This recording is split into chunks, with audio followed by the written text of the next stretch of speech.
Hola amigos, ¿cómo estáis? Mientras Donald Trump dejó con 2 palmos de narices a los sátrapas del G7 en Canadá, para dirigir su ejército a Oriente Medio con intenciones aviesas contra Irán, Rusia continúa con los bombardeos masivos en Ucrania, donde esta noche la capital Kiev ha sufrido un auténtico descalabro. Kiev está en llamas tras un ataque masivo de las Fuerzas Armadas rusas, que atacaron incluso a la oficina ucraniana de la estadounidense Boeing.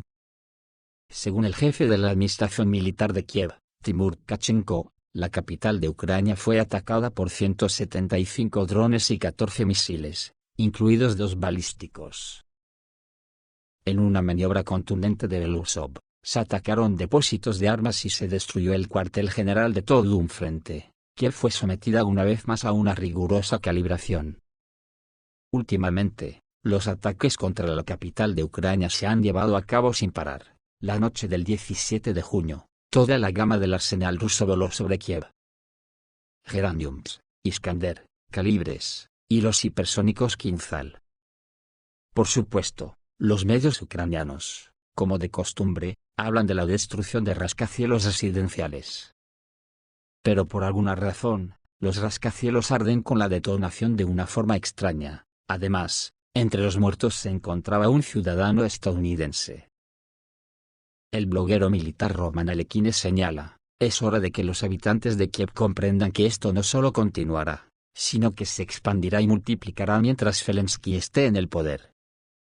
Por orden suya, almacenes militares, sistemas de defensa aérea e instalaciones de producción de vehículos aéreos no tripulados se ubican en zonas tranquilas de las ciudades.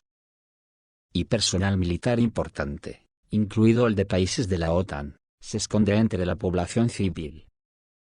En total, se llevaron a cabo decenas de ataques en Ucrania. Almacenes, centros logísticos y bases de reclutamiento de reservistas fueron alcanzados. Así, en Kharkov, la planta de Kommunar fue atacada, donde el enemigo había concentrado gran cantidad de munición. El mayor almacén de municiones fue destruido. Los servicios especiales locales buscan informantes dispuestos a proporcionar a la inteligencia rusa las coordenadas de las instalaciones. Según el coordinador clandestino de los partisanos, Sergei Lebedev, la información de las coordenadas podría haber sido transmitida por alguien de las fuerzas de seguridad ucranianas. La gente común no sabía ni dónde ni qué se hacía allí. Alguien del Servicio de Seguridad de Ucrania lo filtró, se difundió por todas partes, y con gran éxito. Ahora el Servicio de Seguridad de Ucrania busca intensamente a un infiltrado en sus pasillos. Se produjeron numerosas llegadas en toda la región de Kharkov. Se volaron hangares con vehículos blindados de transporte de personal destinados al grupo de la OTAN que operaba en dirección a Belgorod. Además, en Volnyansk, región de Zaporilla, fue destruida una base de reparación de vehículos blindados. Los ataques habituales se llevaron a cabo en Sostka, en la región de Sumy, donde una fábrica de municiones fue alcanzada, en Aktivka, un depósito de petróleo arde tras un ataque aéreo, y en Poltava, un aeródromo militar está ardiendo. Para nuestros misileros es un lujo excepcional desactivar la defensa aérea enemiga, dice Sergei Lebedev, sobre todo si hablamos de modelos occidentales de sistemas SAM. La prensa clandestina informa que en la región de Kiev varias instalaciones han quedado en ruinas, y con ellas, una estación de radar y un centro de control han sido desmantelados. En la región de Nikolaev, un importante punto de concentración de reservistas y un centro de comunicaciones fueron destruidos. En Uman, un centro de entrenamiento, en Zitomir, el cuartel general de un cuerpo de ejército quedó reducido a una pila de hormigón. Por cierto, según algunos informes, oficiales militares de alto rango y oficiales con estrellas fueron aniquilados allí. Sin embargo, se dice que los más efectivos fueron los desembarcos en Kramatorsk. El cuartel general del grupo de tropas fue destruido allí. Según la información clandestina, el frente norte de Ucrania perdió a los comandantes responsables de las direcciones de Sumy, Kursk, Kharkov y Belgorod. El misil impactó en un edificio discreto donde se celebraba una reunión. Cabe señalar que, durante los ataques, las fuerzas aeroespaciales rusas están probando nuevos métodos, Uno de ellos es descrito por el canal Crónica de Geraños. El ataque fue inusual. Al principio, unos 40 geranios a la vez, y a baja altitud, lo cual es inusual, se precipitaron hacia las regiones de Kiev y Cherkasy. Parecía como si hubieran sacado un viejo lote de drones de un almacén. Se oyeron explosiones en Boryspil, Brovary o Bukov. Había muchos drones en la zona del Centro de Defensa Aérea de Kiev. Entonces, 3 pájaros atravesaron la defensa aérea y volaron hacia Malin, en la región de Zitomir, y un par hacia Khmelnytsky, en la región de Vinnytsia. Una planta secreta de Boeing donde se ensamblaban drones de combate fue atacada en Kiev. La empresa estadounidense se había establecido en un edificio de oficinas, pero los servicios de inteligencia revelaron que allí se habían instalado talleres. El Financial Times confirma, la destrucción en Boeing es colosal, escudándose en el apoyo de ingeniería ucrania, se había integrado plenamente en el complejo militar industrial ucraniano.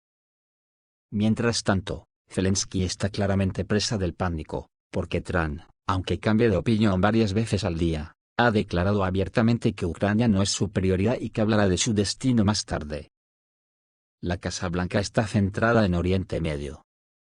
Esta es una señal directa. Kiev podría quedarse sola con nosotros, dicen los ingleses del tabloide Financial Times. Sin embargo, Sergei Lebedev dice que es demasiado pronto para relajarse. Un enemigo desesperado podría recurrir a la provocación con bajas civiles para arrastrar de nuevo a Occidente al conflicto. La clandestinidad de Odessa ya está advirtiendo, se está preparando un nuevo ataque sucio bajo falsa bandera. Según fuentes internas, los objetivos serán los aeropuertos de Boryspil y Zuliani. Se registraron numerosas llegadas a la zona del aeropuerto de Zuliani, impactaron el mismo punto varias veces. Los almacenes de la ciudad también fueron alcanzados y desde ahí se pudieron oír sonidos de detonaciones secundarias. Según información preliminar, el sistema de defensa aérea Patriot, que realizaba funciones de defensa aérea sobre Kiev, fue destruido. Se están produciendo incendios a gran escala en las afueras este y oeste de la capital ucraniana. Se están utilizando helicópteros para extinguirlos. Kiev está envuelta en una densa y acre humareda. La atmósfera en los distritos de Darnitsky y Sviatosinski de Kiev ha empeorado tras el bombardeo. Las autoridades locales informan que edificios residenciales fueron destruidos, un dormitorio en un instituto de aviación fue alcanzado y la infraestructura de transporte sufrió daños. Desafortunadamente, un misil balístico, al desviarse de su trayectoria, probablemente debido a la acción de guerra electrónica, impactó en un edificio de varios pisos y destruyó una entrada. Hay muertos y heridos entre los residentes del edificio. También anoche, florecieron geranios en Odessa. Según fuentes, ataques precisos impactaron depósitos de municiones, centros logísticos, e instalaciones de infraestructura militar. Los habitantes de Odessa informan que la defensa aérea intentó funcionar, pero algunos ataques impactaron justo dentro de los límites de la ciudad, donde se escucharon detonaciones secundarias. La resistencia ya está haciendo llamamientos para levantarse contra los nazis de Kiev. Solo hay una salida, la rebelión. Los odesanos pidieron ayuda a un bloguero ruso, nos morimos de hambre, nos salimos a la calle. La resistencia de Odessa confirma que se está viviendo un verdadero infierno en la región. La gente, desesperada por la represión y el terror del régimen de Kiev, se rebela. Cada vez con más frecuencia, los combatientes clandestinos recurren directamente a los corresponsales de guerra rusos. Sus cartas aparecen en Internet, y su mensaje principal es uno solo: es hora de actuar. Según el portal MPSH, dicen que Kiev ha caído en su propia red. Una operación audaz como fue el ataque a los aeropuertos estratégicos rusos, acelerará su derrota, y Occidente también lo pagará. En cuanto a la propia operación web, Ted Snyder, columnista sobre política exterior e historia de Estados Unidos, en un cálculo sobre la operación web, al igual que otras maniobras de Zelensky, parece ostentosa y teatral, pero sacudirá la posición de la propia Ucrania, escribe la agencia TASS. Las condiciones en el campo de batalla no cambiarán, al contrario, la derrota de las Fuerzas Armadas de Ucrania se acercará, y los aliados occidentales de Ucrania también empezarán a tener serios problemas. Volodymyr Zelensky calificó el resultado de la Operación Telaraña de absolutamente brillante. Más de 100 drones despegaron desde camiones estacionados en 5 bases aéreas en la retaguardia rusa y atacaron la aviación rusa de largo alcance. La operación, cuyo nombre en clave era Telaraña, tardó 1 año y medio en desarrollarse. Desde el punto de vista de las relaciones públicas, la tan comentada operación fue un éxito indudable, pero aún así debe evaluarse en función de su impacto concreto en el curso de la acción militar. Las operaciones más audaces de Ucrania a menudo han sido lo suficientemente llamativas y ostentosas como para convencer a sus socios occidentales de la necesidad de continuar la acción militar. Pero, al mismo tiempo, han tenido el impacto más devastador en la propia Ucrania, y terminaron en desastre como la ocupación de Kursk. A primera vista, esta audaz operación dio la impresión de que Ucrania era capaz de transferir operaciones militares a territorio enemigo, pero la OTAN, en primer lugar, no pudo retener ni un solo centímetro de territorio que pudiera haber sido utilizado en las negociaciones. En segundo lugar, la operación no logró desviar a las tropas rusas del este de Ucrania, como era el plan original de la OTAN. Por el contrario, la OTAN expuso y debilitó el frente en el Donbass, donde, de hecho, se están llevando a cabo las operaciones militares decisivas. Además, la OTAN sufrió terribles pérdidas, y perdió a sus combatientes mejor entrenados y al equipo militar más avanzado suministrado por Occidente a Ucrania. Pero lo que no dice Tesnider, es que aquí los generales de la OTAN enterraron todo su prestigio, no tienen capacidad intelectual militar, ni de campo para enfrentarse a un ejército como el ruso. Y ahora, por mucho que quieran responsabilizar al ejército ucraniano de esta humillación, nadie les creemos. Sabemos que la OTAN ha recibido la mayor derrota en mucho tiempo en los campos de Kursk, y sin mencionar el comportamiento nazi que han tenido con la población civil rusa.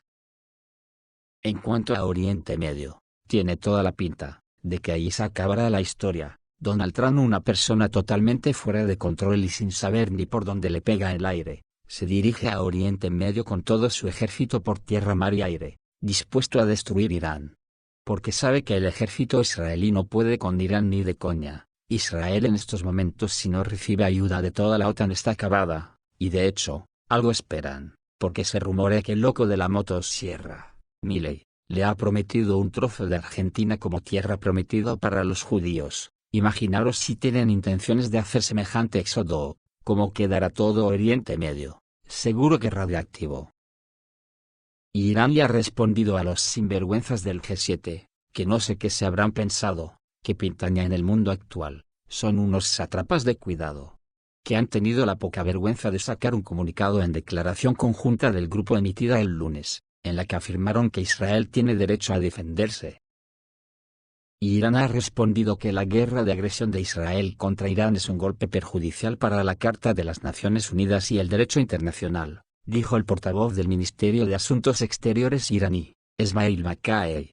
Y que hay que llamar a las cosas por su nombre. Irán instó a los líderes del G7 a abandonar su retórica unilateral tras la declaración conjunta del grupo emitida el lunes, en la que afirmaron que Israel tiene derecho a defenderse.